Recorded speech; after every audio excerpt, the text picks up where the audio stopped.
Welcome to Speak Out, Stand Out by Green Communications, where we're learning how to help our kids become better communicators. We believe our voices are the strongest asset we have, and our mission is to empower the next generation to use their voices to make a difference in the world around them. Whether you are a parent, an educator, or are just invested in today's youth, we hope this podcast will help you build confidence in our future, one voice at a time.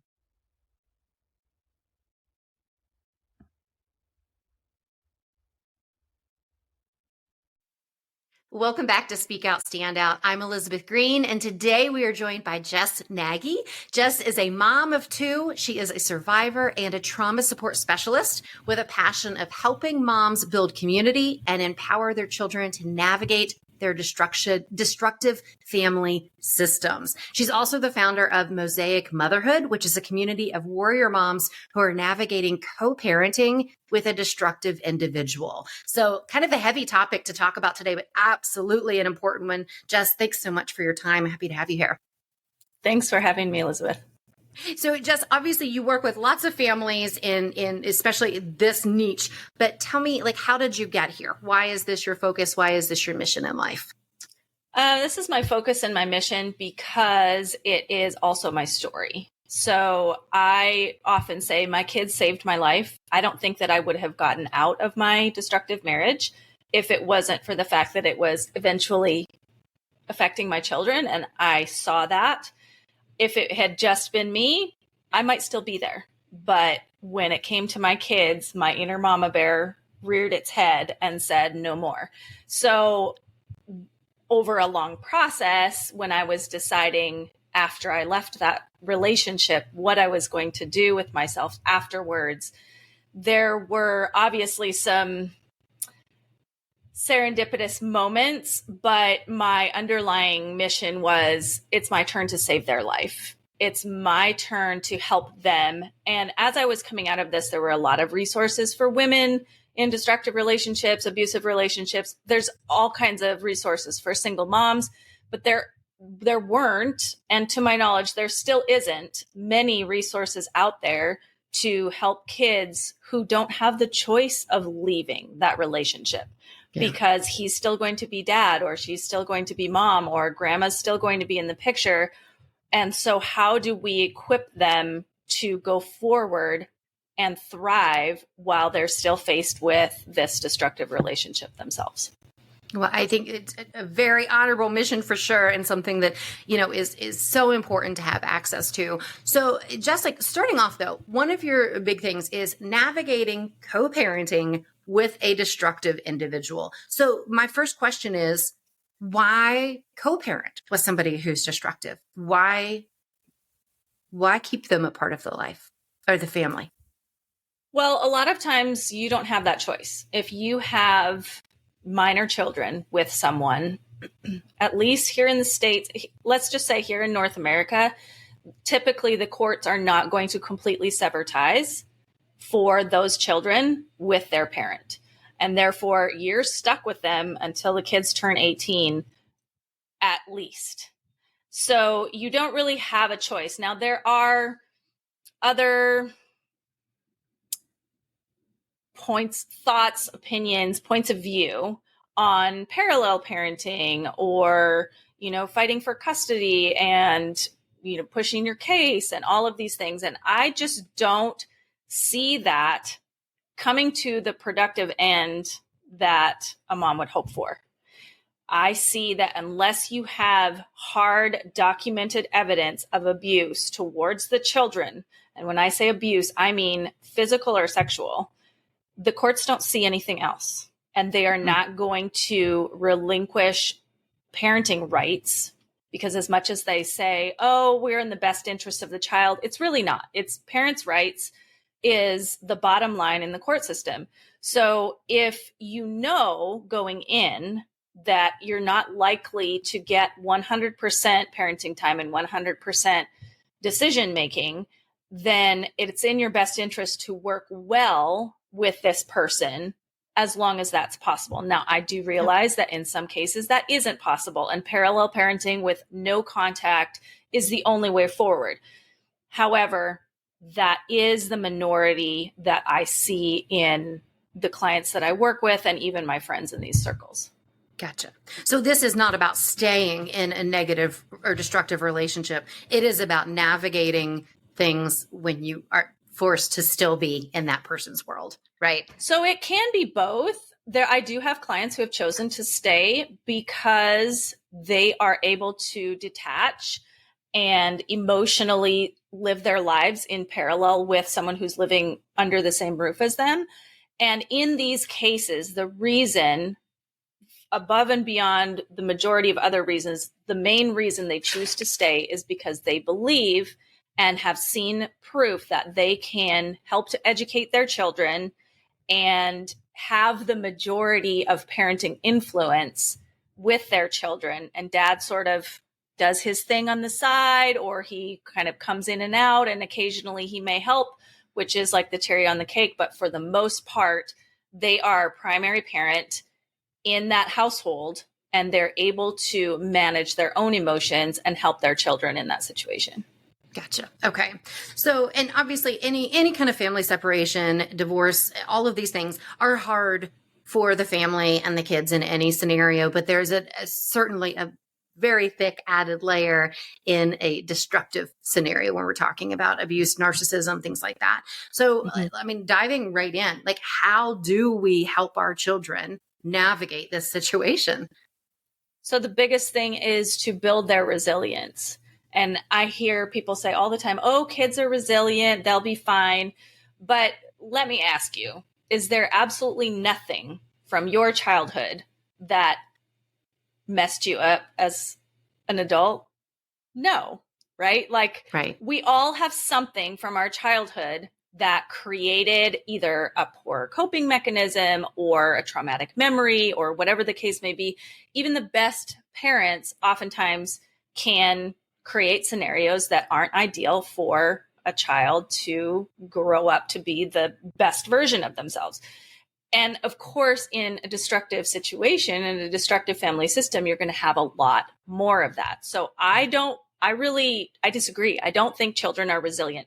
At least that's not this innate quality that they're born with, that they just are fine no matter what happens to them. However, you can build their resilience, and you do that through strong relationships with at least one safe parent and other adult figures, and building their emotional regulation.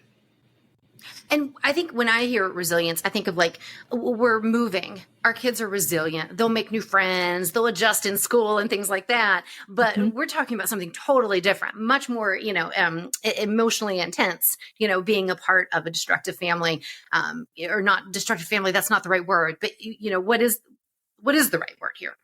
How do we appropriately say this? Well, I know it's a mouthful, but I say destructive family system because the system itself is going to be destructive, even if there is a safe parent involved, whether you're all living under the same roof or whether you're separated. Okay. Gotcha.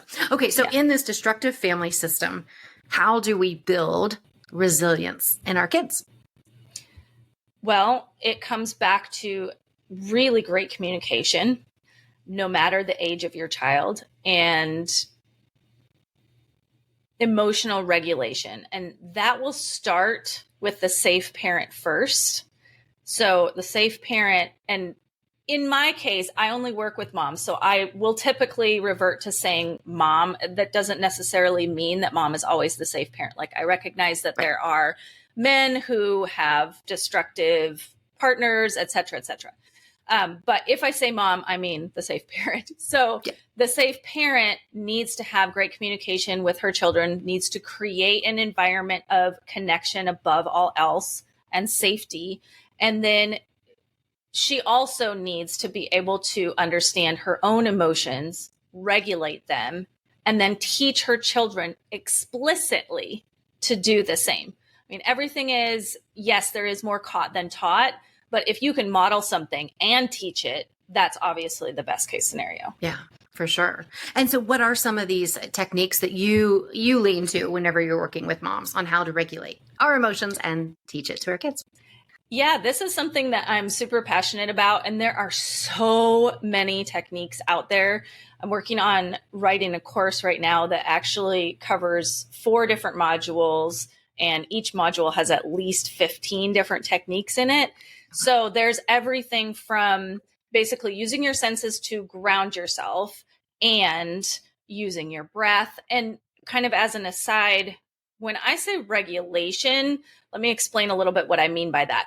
For me, the term regulation can equate to homeostasis, but I absolutely hate using that word because it's big and it's sciencey and not everyone understands. I'm not sure I fully understand what it means. So I like to say connection with yourself and connection with the present moment. So when our brains are triggered, we're not in the present moment. We are either in a moment that happened in the past and we're associating that. So like a flashback, or we're already down the road half a mile and assuming that this bad thing is going to happen and our brains are not functioning at full capacity. So regulation is going to be, I know what's happening in my body and I know that my body is right here in this moment right now. And when I say resilience, I think you actually hit it and described it fairly well in your example of moving, where resilience is moving forward on a continuum, right? And being able to consistently improve our ability to handle outside stress and dysfunction and hardship and move through that without succumbing to pressure or, just falling in line or complete dissociation, like any of those things that can happen. So to get back to your original question, some of the techniques that I use could be, for example, one that I absolutely love, and one of the ones that has been super helpful for my kids is called the emotional countdown. So I will pick a color or have my kids pick a color when, let's say, my daughter's melting down about homework, right? It's really hard. She doesn't want to do it. She's had a long day at school. She really wants her screen time. And I'm like, nope, sorry, you got to get your homework done. So if she's super dysregulated in that moment, I'll say, okay, honey, pick a color. And she might say pink or red or whatever. So let's say she says pink. I say, okay, find 5 things that you can see that are pink.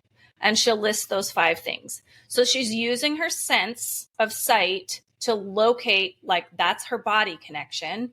And she's in the present moment looking around the room, and that's her present moment connection. And then from there, I'll say, okay, 4 things that you can hear, 3 things that you can feel with your skin, 2 things that you can smell, and 1 thing that you can taste. And I mean, that one's kind of weird. So sometimes I'll say, all right, well, if you could eat anything in the world right now, what would it be? And by the time they get to that 1, they're typically in a much more regulated state, not necessarily calm. They might still be frustrated or flustered or whatever the case may be, but they are able to continue with this hard thing without, completely losing their marbles. And why is that? Is it just a distraction technique, or does it actually do something to like the inside to our nervous system to calm us? Yeah, so both. There is a little bit of distraction for sure.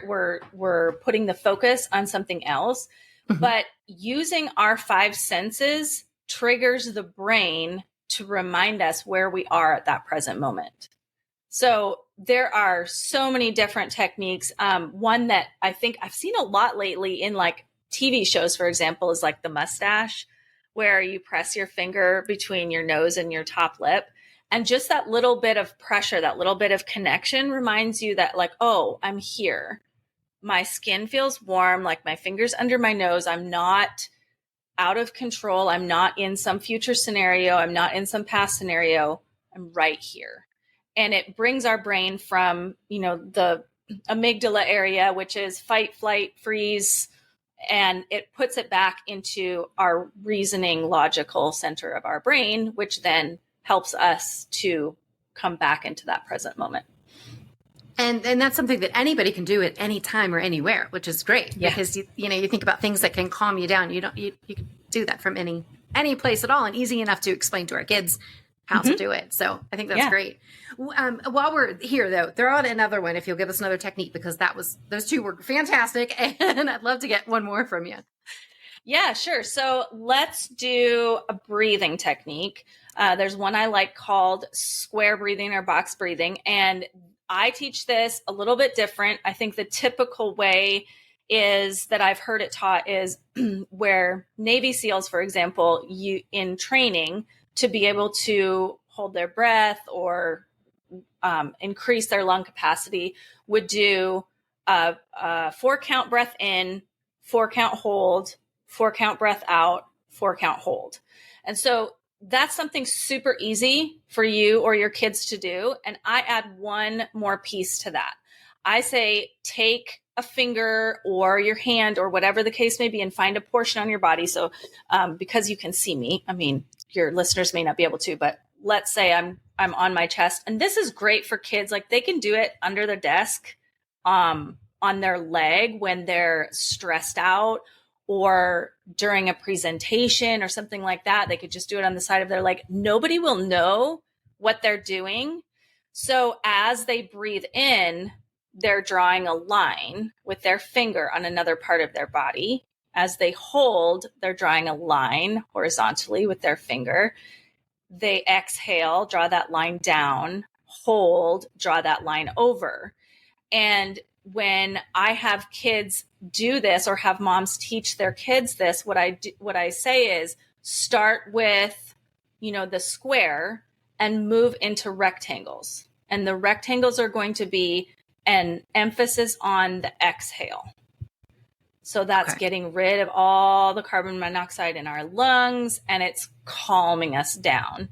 And that little extra piece of like touching your own body is that connection to the present moment, that connection with your body.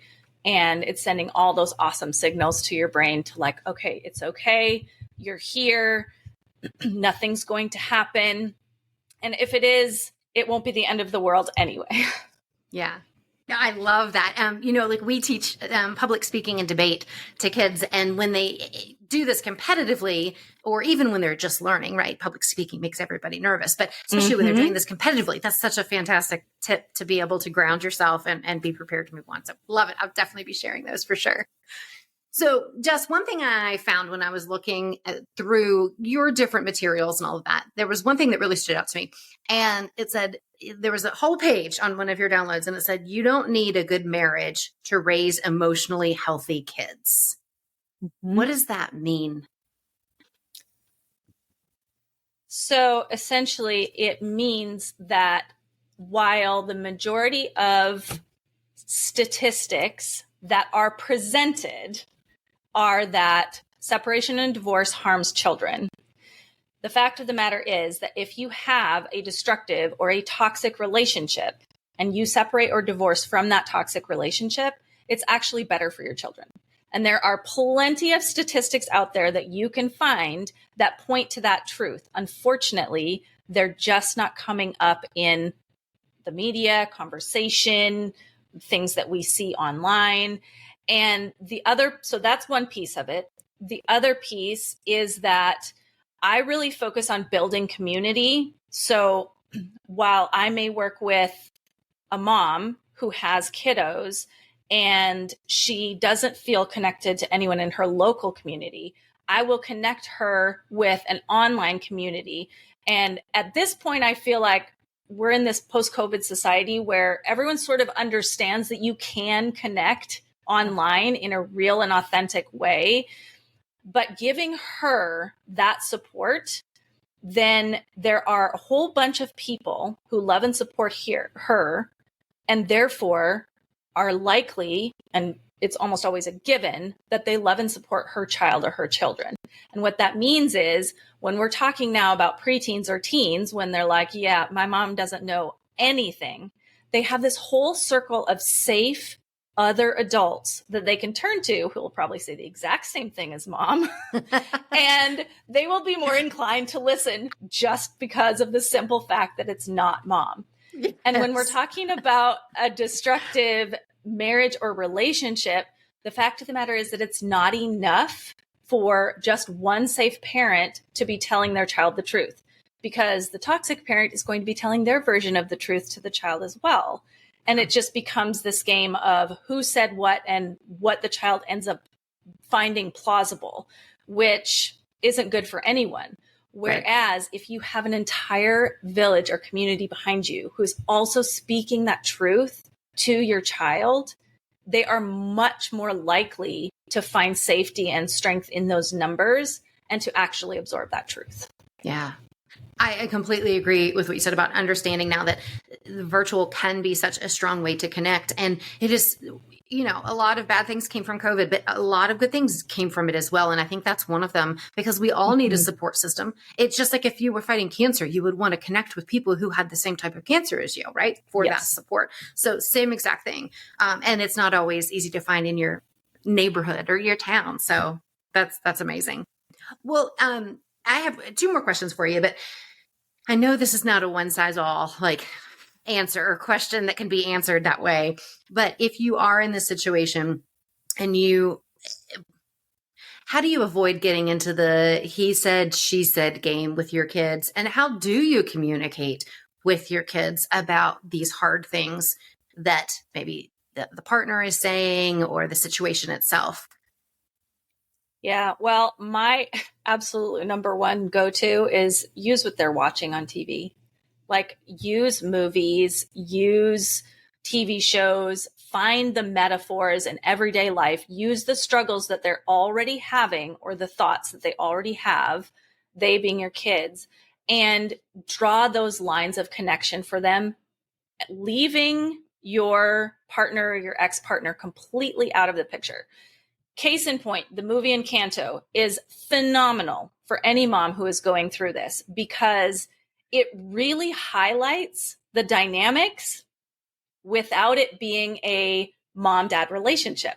Like, there's grandma, and then there's this hidden brother, and then, there's the black sheep of the family, and then there's the chosen ones. And so you can draw so many parallels from that movie that your children will be able to start thinking about if you reach into their world and say, well, hey, so do you really think that that Maribel felt or Mirabel felt this certain way? What do you think it felt like for her to want something so bad in her family and to be completely outside of it? And that is such a metaphor for what a woman can feel like when she wants a connection so badly with her partner and is outside of that. And that's the same dynamics that will likely come into play with the kiddos. And so you're already sort of planting those seeds for them to observe different patterns in their life. So Disney movies, I think, are phenomenal. Even The Lion King, it's really interesting because recently I watched the animated version with my kids, and then we watched the live action version. And the live action version kind of calls that dynamic out really obviously, whereas the animated version did not. And so we had those conversations. Something more recent would be like the Mario Brothers movie. Okay, so there's like the Peaches song that is stuck in every 8, 9, and 10-year-old's head. Like, okay, asking the question, so do you really think that he loved Princess Peach when he was singing that song? And most kids will go, yeah, he loved her so much. Okay, but if you love someone, do you try and control them? Do you hurt their friends? And it just starts them thinking down that path. And they will ask more and more questions as they get older, and they'll start to observe those patterns. So I would say, that's kind of a long-winded answer, but that's number one. And number two is be completely open and vulnerable with your children about your emotions. You don't have to tell them all the gory details, but if you're sad, be sad and tell them that you're sad. Because when you model having healthy emotions, then when they go back to destructive parents' house who doesn't allow emotions, they're going to understand, oh, mom is safe. She lets me cry even though I'm a boy. Dad is not. I have to hide my feelings from him. This is very strange. Yeah. And it just creates enough tension for them to ask more questions make more observations. And you don't even have to mention their other parents at all. Yeah. And because it's not about pitting them against the other person by any means, right? It's about breaking that cycle and making sure that they realize that that behavior is not normal and not okay. But Exactly. in a look what your father did, or you know what I mean? That kind of that kind of thing that maybe we're tempted to say, but it certainly doesn't help the situation. Yeah, and I would also say that there are moments to get a little closer to the truth and a little closer to who is telling the truth and who isn't. I had a recent conversation with my daughter, and I had to come out and say, because she started the conversation with, well, you know, Nathan, my brother, he tries not to cry when he gets yelled at Dad's house. And then they just shut up. Like, they were just locked down, and I was trying to casually, okay, well, what does that look like? Well, how come you feel like you have to do that? And all of this sort of thing. And so it came to the point where I said, you know, you can tell him that this hurts, or you can tell him that you don't like when he does that. And their typical response is, well, can you tell him? Mm-hmm. And so at that moment, I had a choice to make of, I can either lie to them and say, oh yeah, sure, I'll tell him, when I have absolutely no intention of doing so. I can tell them, no, I'm not going to tell him, and not give them a reason. Or I can go just a tiny step further, which is what I decided to do. And I said, you know, I really think that you need to learn how to stand up for yourself.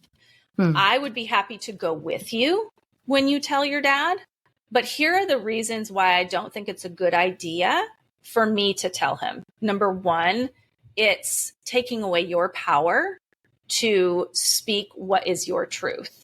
And number two, I'm a little worried that if I tell him, one of two things is going to happen. Either he's going to know that you told me and he's going to get upset at you, or he may start to tell you some things that sound true, but are not 100% truth. And I just left it at that, because at the end of the day, a lot of emotionally destructive individuals who, you know, you mentioned the term narcissist. So they're almost never diagnosed, but let's say that someone with narcissistic tendencies is not going to come right out necessarily and say, well, your mom, X, Y, and Z. They're going to say something in some twisted sort of way that really does sound like reality. And it sounds like something the child wants to hear, but it isn't the complete truth. So I want to tell them that this is a pattern that can happen, and you have power in standing up for yourself, whether it changes the situation or not. Yeah. And that's so important, that we want our kids to know in any situation that their voice matters. And sometimes that's I mean, I can't imagine I did not grow up in a divided family. And so having those tough conversations with a parent is, you know, I can't imagine like how tough that is, but how important it is that if they learn that they can start there, then they can, you know, have those tough conversations with anybody. So exactly. Well, Jess, I think this has been extremely helpful. Is there anything else that you want to share with the audience? Any last tips, words of advice, anything like that you'd like to get out there? Well, considering that you teach speech and debate, and I'm going to assume that a lot of the people who are listening to this also have children who are in speech and debate, I just want to highlight how important that can be to a child in this type of situation. Because, like you said, having their voice be heard assumes the fact that they have a voice, and they do. They absolutely do. I see too many situations where children are almost treated as property or not quite human until they reach adult status and graduate high school. But they do have a voice, and they do have opinions about their life. And so creating that space for them to learn how to speak out and speak up for what they believe in this container of like, oh, it's a course, or, oh, it's a class, or, oh, I'm going to compete. It's a game, just really sets the stage for them to be able to do that in situations that are much more difficult. So I think I would recommend that for all parents who regardless of their situation, but absolutely for parents who are in or who have been in a destructive relationship. I think that's a fantastic way to prepare your children. Yeah, absolutely. And like you said, to be able to say what they believe. And a lot of times, in debate, they're debating things that they don't believe in, right? Mm-hmm. They're assigned a side. But one of the great things about that is being able to speak about something passionately, but not emotionally necessarily. Passionately is an emotion, right? But like being able to really stand for, like, speak out about something in a controlled way. So absolutely, it's such an important skill for all of us to have in life. So, well, Jess, I think what you're doing is amazing, and you have the Warrior Mama group, right? And you do coaching as well. Is that right? I do. Yeah. There's a bunch of things that I do. I have a pod membership. I'm getting ready to launch a version of that that's kind of like a tier down that's just going to be content only. So all kinds of new regulation tips and techniques and strategies for how to empower your children in this type of situation. Then there's the pod membership that also offers small group support in that. And then I do offer some slots of one-on-one coaching and tandem coaching, which is working parallel with a parent and their child, not in the same session, but working together for the child's good with that sort of firewall, if you will, of confidentiality between that. So that's fantastic. And we'll make sure we link to all of that. We'll have all the links for all of that in the show notes. And tell us really quick, you do have a freebie that people can go check out. Mm-hmm. Tell us just really quickly, what can they find on your website if they're looking for a little bit more information but aren't ready to sign up for something yet? Yeah, absolutely. So it's mosaicmotherhood.com/4, the number 4 written out, keys, 4-keys.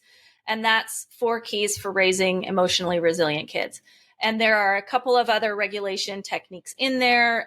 It goes through a little bit more detail about what's going on in our brain when our brain is triggered. And then it has a few links to like our free support group and other things. So. Fantastic. And I was looking at that earlier today, helpful for parents in any stage, and regardless of your relationship status. So definitely go check that out at the very least, but also you'll have all the links to connect with Jess and her groups if you're interested in that and need that support system, because we all need support systems for sure. So, well, thank you again, Jess. We really appreciate your time and all your insight. This was hugely helpful. Thank you. Absolutely. Thank you. If you are looking for more ways to build communication skills in your kids, grab our free mini lesson on how to craft a polished and professional speech out of thin air, along with 52 fun prompts so your kids can practice every single week. You can find that along with info about our upcoming public speaking and debate courses for kids at greencommunicationsedu.com.